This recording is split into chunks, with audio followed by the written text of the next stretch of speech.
So hey everyone, my name is Aditya और आप देख रहे हैं सैनिक COEPM। As a second year student मैं आपको कुछ चीज़ें बहुत क्लियरली बता देना चाहता हूँ। अगर आप फ्रेशिज हो तो मतलब फ्रेशर हो तो फ्रेशर्स जब आप कॉलेज में एंट्री करोगे तो आपका सबसे बड़ा और सबसे इम्पैक्टफुल चीज़ एंट्री करने वक्त आपका इंट्रो और आपका कम्युनिकेशन होने वाला है। यस, सबसे टॉप नॉच जो कुछ चीज़ें हैं तो ये यही है, आपका इंट्रोडक्शन इतना इंपॉर्टेंट है कि आप प्रोफेसर की नज़र में एक दिन में ऊपर जा सकते हो, मतलब थोड़ा एलिवेट हो सकते हो। एक दिन में किसी भी अच्छे दोस्त से आप मतलब किसी भी रैंडम से आप दोस्ती कर सकते हो, या किसी भी एज आपको ऐसा कॉलेज लाइफ में होता है थोड़ा बहुत कि अगर ऑपोजिट जेंडर से अट्रैक्ट हुए तो अप्रोच कर सकते हो just because of your communication skills and introduction skills. अपने को कैसे इंट्रोडक्ट कर रहे हो सामने वाले पर्सन के सामने, और आपका कम्युनिकेशन कितना अच्छा है उस इंट्रोडक्शन को फ्लो में मेंटेन करने के लिए। चलिए मेन टॉपिक पे आते हैं, इंट्रोडक्शन। इंट्रोडक्शन में मैं सबसे पहले आपको क्लियर कर देना चाहता हूँ कि ऐसा ज़रूरी नहीं है कि आप इंग्लिश में इंट्रोडक्शन करें तो ज़्यादा ऐसे इम्पैक्टफुल है, और हिंदी में करे तो कम है, या मराठी में करे या बंगाली में करे, कुछ में भी करे तो कम ज़्यादा है, ऐसा कुछ नहीं है। लेकिन देयर इज एन एक्सेप्शन। क्या अगर आपका इंग्लिश कम्युनिकेशन थोड़ा बेटर होगा तो आप हमारा जो सबकॉन्शियस माइंड है वो ऐसा प्रोग्राम ही हो गया है, डोंट नो व्हाई कैसे, कि जैसे भी कोई बंदा इंग्लिश बोलता है तो हम लोग उसको थोड़ा सुपीरियर मानते हैं अपने से। अगर अपने को नहीं आता है तो ज़्यादा अच्छे से, उससे अच्छे से नहीं आता है तो उसको थोड़ा सुपीरियर मानते हैं। तो मैं कहीं ना कहीं बोलूँगा कि कॉपी पेन पर या बोलने में बहुत आसान है कि ज़रूरी नहीं करता, मैटर नहीं करता आपको इंग्लिश कम्युनिकेशन या इंग्लिश आना, बट इन रियलिटी बहुत मैटर करता है, बहुत ही ज़्यादा। इसलिए इंजीनियरिंग में भी हम लोग का एक सब्जेक्ट है कम्युनिकेशन स्किल करके, CS हमारे फर्स्ट सेकंड सेम में था।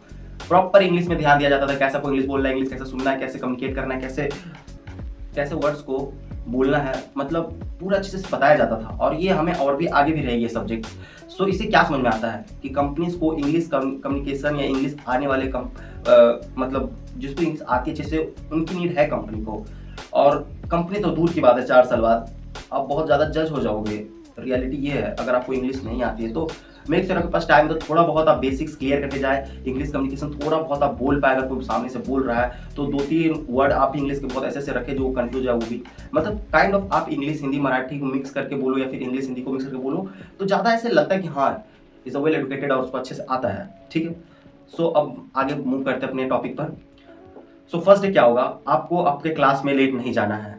आप कितने भी 30 मार खानो, लेट नहीं जाना। आपको कितना भी लगे कि यार मैं बहुत कॉन्फिडेंट पर्सन हूँ, मुझे किसी चीज़ का टेंशन नहीं है, मुझे डर नहीं लगता है, मैं बहुत ही ज़्यादा अपने पर्सनल एक्सपीरियंस से बोल रहा हूँ कि यार आप कितने भी तोप हो, आप अभी तक घर में थे।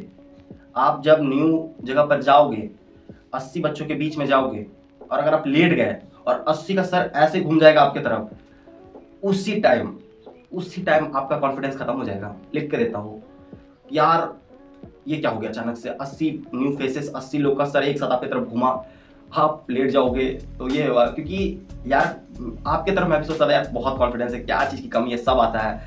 तो ऐसा कुछ नहीं होता, मैं लेट गया था, हकीकत में मैं लेट ही गया था। और जब सब एक साथ घूमे ना तो खत्म, पानी पानी हो गया भाई मैं। उसके बाद मुझे उस दिन, मुझे फर्स्ट डे याद है आज भी, मुझे लेफ्ट कॉर्नर पे फर्स्ट सीट मिली थी, क्योंकि सारे बच्चे फर्स्ट सेकंड सीट बैठ के छोड़ के बैठे थे, किसी को आगे नहीं बैठना था प्रोफेसर के, किसी के नहीं। मुझे लेफ्ट साइड का फर्स्ट सीट मिला था, मैं बैठता हूँ वहाँ जाके, क्योंकि मुझे मिडिल के फर्स्ट में नहीं बैठना था एक्चुअली। तो क्या हुआ फिर, मैं आपको इससे ये बताना चाहता हूँ कि हमेशा थोड़ा जल्दी जाओ और बीच का सीट लो, ना ज़्यादा पीछे ले लो ना आगे ले लो, मिडिल का लो, या आगे से 4 बेंच छोड़ के लो, ऐसे लो 4-5 बेंच, जिससे आप प्रोफेसर की नज़र में भी रहो थोड़ा सा। तो इससे अच्छा इंपैक्ट बनता है एक्चुअली, सच कहूँ तो, कि आप थोड़ा पीछे ना ज़्यादा बैठो फर्स्ट डे के दिन। बीच में आते आते तो आप सब पीछे जाने के लिए मार करोगे, वो अलग बात है, लेकिन इनिशियल डेज में आप थोड़ा बीच में बैठने की कोशिश करो। सेकेंड थिंग, अब अपने भाई के पास तो बहुत कॉन्फिडेंस है, तो मैं सब इंट्रोडक्शन दे रहे हैं और मैं खुश हूँ, हंस रहा हूँ। फिर अचानक से एक मोड़ आया, मैं देखा मेरा पीछे वाला कुछ बोल रहा था धीरे धीरे, मैं देखा वो प्रैक्टिस कर रहा था अपने इंट्रोडक्शन का इंग्लिश में। फिर मैं देखा कुछ बच्चे, मैंने क्लियरली अच्छे से ऑब्जर्व किया, मैं देखा मेरे क्लास में कुछ बच्चे थे जिनको नहीं आ रहा था सही से। तो फिर क्या हुआ कि वो लिटरली बहुत ही गंदा बोल रहे थे, और जैसे वो गंदा बोल रहे थे तो मैं बाकी क्लास को भी ऑब्जर्व कर रहा था कि वो कुछ लोगों को जो नहीं आता उन पर डर छा गई थी कि यार अगर मैं इंग्लिश नहीं बोला तो अलग दिक्कत है, और हिंदी बोला तो अलग दिक्कत है, मराठी बोला तो अलग दिक्कत है। कुछ मराठी भी बोले थे 1-2 बंदे, लेकिन सारे इंग्लिश ही बोले थे, उसमें से कुछ लोग गलत भी था। इससे ये पता चलता है यार कि मैं खुद प्रैक्टिस करने लग गया था लास्ट के, जब मेरा बारी आने वाले थे कि यार अब तुम्हें देना है तो मैं खुद प्रैक्टिस करने लग गया था यार, इतना नर्वस हो गया था। ये लोग इतना नर्वस कर देते हैं ना कई बार कि लगता है कि साला एक गलती भी हो गया तो दिक्कत हो जाएगा। सो इस चीज़ का खासा ध्यान रखें कि यार आप थोड़ा सा प्रैक्टिस करके जाए। और हाँ, अब यहाँ पर एक और अच्छी टॉपिक्स आती है मेन। अगर आप जब भी अपना इंट्रोडक्शन दे रहे हो क्लास में, सो आप इसको जितना हो सके उतना फॉर्मल रखने की कोशिश करो। यस, आप स्कूल से बाहर आ चुके हो, प्रिपरेशन से बाहर आ चुके हो, अपने सर्कल से बाहर आ चुके हो, आप एक अब ऐसे जगह पर हो जहाँ पर सब एक से बढ़कर एक है, प्रोफेसर तो गॉड लेवल, सब एक से एक है, और आपको फॉर्मल ही होना पड़ेगा। आप एक रियल वर्ल्ड में आ चुके हो ऑफिशियली, सच कहूँ तो मतलब जहाँ पर आपको कट थ्रोट कॉम्पिटिशन देखने मिलेगा। तो वही मैं बोल रहा हूँ कि आपको जितना हो सके उतना अपने इंट्रोडक्शन को फॉर्मल रखना है और शॉर्ट रखना है। शॉर्ट इन द सेंस कि आप जैसे कि आप बोल सकते हो hello hello everyone, my name is Aditya Sahni, से अपना नाम ऐड कर सकते हो, and I am from west Bengal Durgapur, and I have recently join this college, and my department is electronics and telecommunication, other than study my hobbies are ये, और आपने electronics क्यों लिया ये भी एक्सप्लेन कर देना थोड़ा, अगर आपका कोई इलेक्ट्रॉनिक्स ब्रांच है तो। कुछ लोग भूल जाते हैं, मेरे क्लास में ऐसा हुआ था कि वो लोग क्या बोल रहे हैं इलेक्ट्रॉनिक्स इसलिए लिया क्योंकि मुझे सीएस नहीं मिला। आपको ऐसा नहीं करना है। आप मानो ना मानो 4 साल आपके साथ वो सब्जेक्ट अब चिपक गया, ये बैच की तरह यहाँ पर लिखा है आपका इलेक्ट्रॉनिक्स से हो, तो आप अपने ब्रांच को कभी भी जज मत करो सीएस से कंपेयर करके कि यार मुझे सीएस नहीं मिला इसलिए मुझे इलेक्ट्रॉनिक्स लेना पड़ा। ऐसा मत बोलो, लिटरली मत बोलो। आपको कूल लगता है बट ये एट द सेम टाइम ये फॉर्मल भी नहीं है और ये कूल भी नहीं है, समझे। इससे आपका यार आप अपने ब्रांच को कम तवज्जो दे रहे हो, वैल्यू दे रहे हो, समझ रहे हो। इसलिए आपका ब्रांच सर्वश्रेष्ठ होना चाहिए, समझे, कि वो सबसे ऊपर होना चाहिए, ऑन टॉप होना चाहिए। सो अपने ब्रांच को कभी डिफेम ना करें, बता दे कि मैं इलेक्ट्रॉनिक्स क्यों लिया हूँ, सिंपल, दैट्स इट, और आपका इंट्रोडक्शन खत्म हो जाएगा। लेकिन उससे बीच में एक और चीज़ ध्यान रखना, जब आप इंट्रोडक्शन दे रहे हो तो आप कभी प्रोफेसर की नज़र में देख लेना थोड़ा सा आपको आंखों में, और इस क्लास की नज़र में देखना। ऐसा नहीं कि आप पूरा स्ट्रेट खड़े होकर कि यार hello sir my name is Aditya, ऐसे नहीं करना है। आपको बहुत काम होना है, बॉडी लैंग्वेज को फ्री रखना है, कॉन्फिडेंट रखना है एट द सेम टाइम, और सर की तरफ भी देखना है, क्लास की तरफ भी देखना है। Hello everyone, my name is Aditya and I am from currently, sir इधर बैठे है प्रोफेसर, तो I am from west Bengal, ऐसे करके अपने आप को इंट्रोड्यूस करना है, जो एक बहुत अच्छा इम्पैक्ट होता है। अब चलते हैं, जैसे कि आप कैंपस में गए तो क्यों कोई आपको न्यू पर्सन से दोस्ती करना है, लिख के देता हूँ, आप डरोगे पहले कि जाऊँ या ना जाऊँ, जज करेगा कि नहीं करेगा। बात मानो यार, सब न्यू आए हैं, सबको यही डर लगा रहता है, आप में कुछ स्पेशल क्या है, तो आप जाके डायरेक्ट बात करो, ठीक है, उतना कुछ मत सोचो। जाओ पहले hi my name is Aditya, और एक कूल हैंडशेक, मतलब एक मैनली हैंडशेक करो। अगर आप लड़की हो तो एक फ्रेंडली हैंडशेक करो।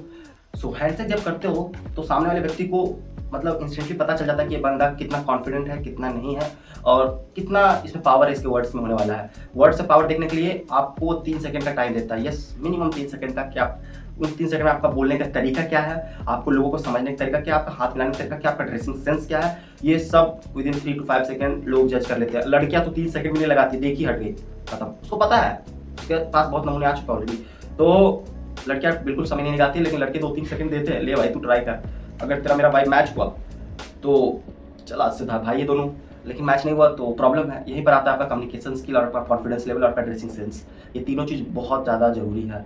और बिल्कुल ना हिचकिचाएं जब आप किसी भी ऑपोजिट जेंडर से बात कर रहे हो। अगर आप लड़के हो तो लड़की से बात करने में, और अगर आप लड़की हो तो लड़के से बात करने में। After all you are in college, और आपको हर एक चीज़ समझना जानना पड़ेगा इस रियल वर्ल्ड में क्या होता है। आप ऐसा बिल्कुल मत बन के रह जाना कि एक बॉयज़ का ग्रुप है उसी में सिमट के रह रहे हैं, बॉयज़ ही बॉयज़, बॉयज़ ही बॉयज़, लड़की से बात करने नहीं आ रहा है, लड़की से दूर जा रहे हैं, लड़की से डर लग रहा है। ऐसा मतलब डर इन द सेंस कुछ बोलेंगे नहीं लड़की मुँह पर डर, लेकिन सबकॉन्शियसली उनके माइंड में ऐसा प्रोग्राम हो चुका है, मैं देखता हूँ कई बार कि कई बार वो लोग घबरा जाते हैं बात करने से।